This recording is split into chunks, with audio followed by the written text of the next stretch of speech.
We've seen last night in Tasmania the worst miss. Oh, Tim. It's been described as the worst miss of the season. This is almost the worst miss ever. Tim Membry sums up the Saints season.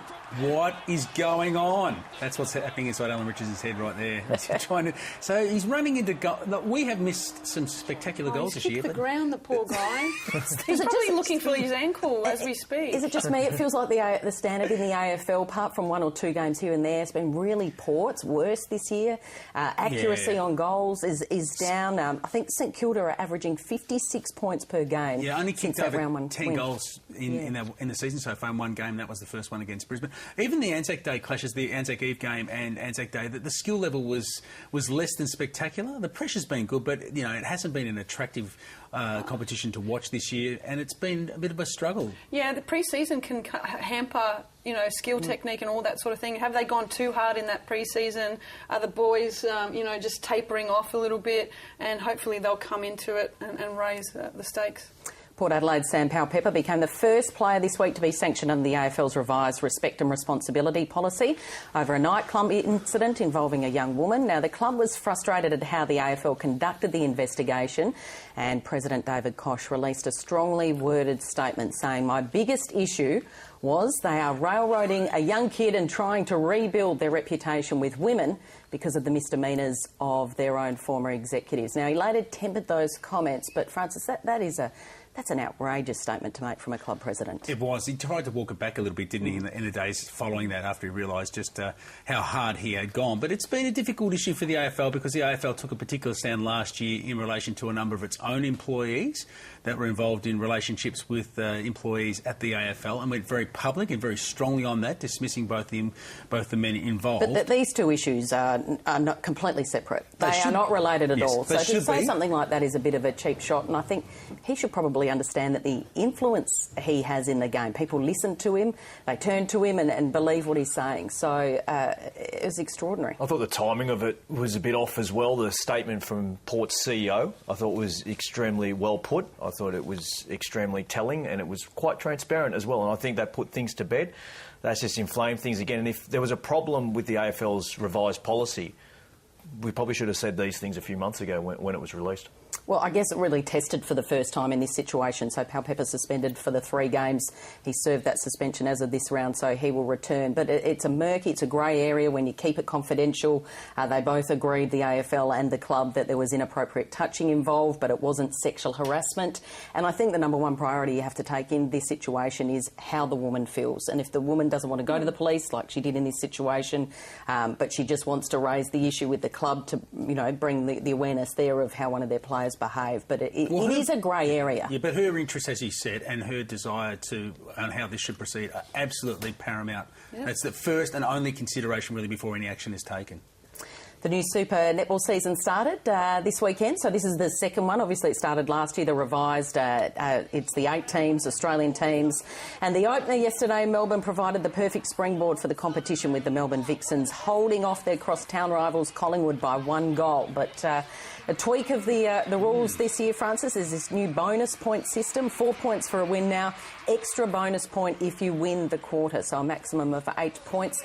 The issue that netball faces, and it's not a new issue, and they continue to look at it at the start of every single season, 1.2 million netballers are registered to play the game in the country. Only 10% watch on the television. Yeah, it's a big disparity. So basketball's probably had the same, or at least the NBL's had the same sort of challenge, as well as turning participants into fans of the local game. But the idea of having a point per quarter, it sort of negates the live or die. Do you win, do you lose? Do you get the 2 points or not, or 4 points? It sort of dilutes that a little bit. It might look good quarter to quarter, but I don't know if it works for me in the overall sense. That they got 5 and 3 yesterday, was that right?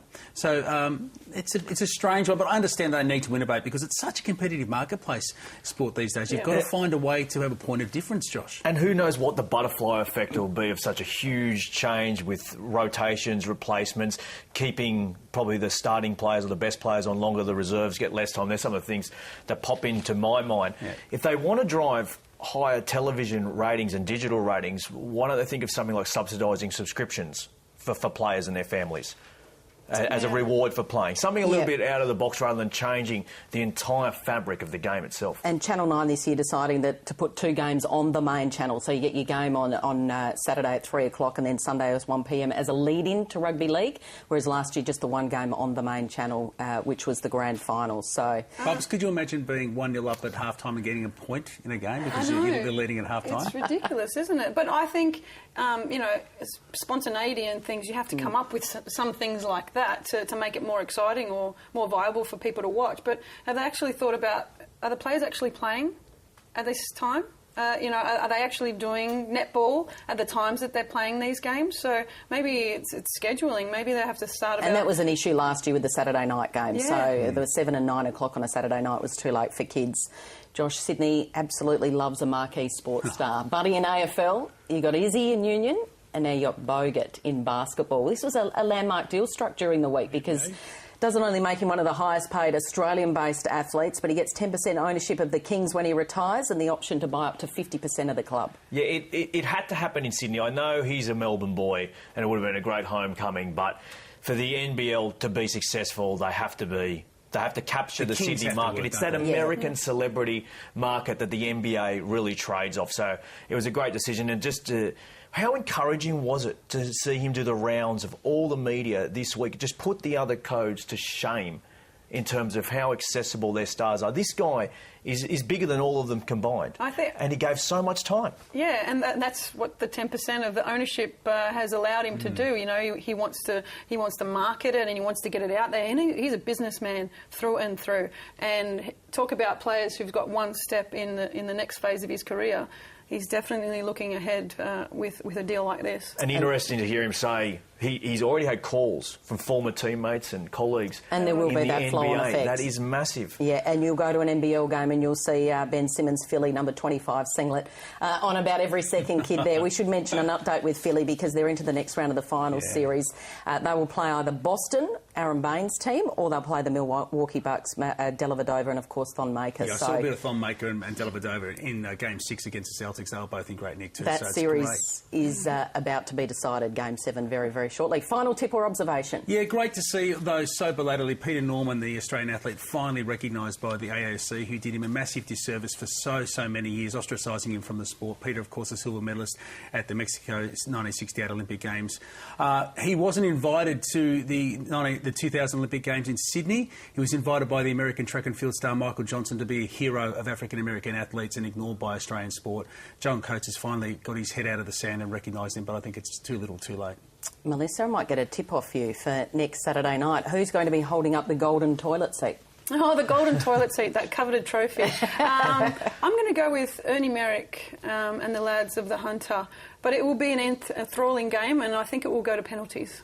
I know the big buzzword in sport is inclusion at the moment, but for the past 2 weeks you've seen both the NRL and the AFL mark tributes for Anzac Day before every game. I think it's more solemn because us as a society, we mark that tribute on the 25th of April for quite obvious reasons that I don't need to go into. I would like to see sports peel it back and just keep it there on the 25th. OK, thanks for being here. We'll leave you with the Philadelphia 76ers, and it's not Ben Simmons, but an adopted Aussie who is the mastermind behind the team's amazing run. Brett Brown spent 17 years involved in Australian basketball. He coached Ben's dad, Dave Simmons, at the Melbourne Tigers, and then he led the old North Melbourne Giants to the NBL Championship before coaching the Boomers. Philly has been the worst team in the NBA in the last 4 years. Brown has done the hard yards, and this week, after winning his first NBA playoff series, there were emotional scenes in the locker room. Enjoy the rest of your Sunday. We'll see you next week. Congrats on your first career playoff victory. Playoff series victory, man.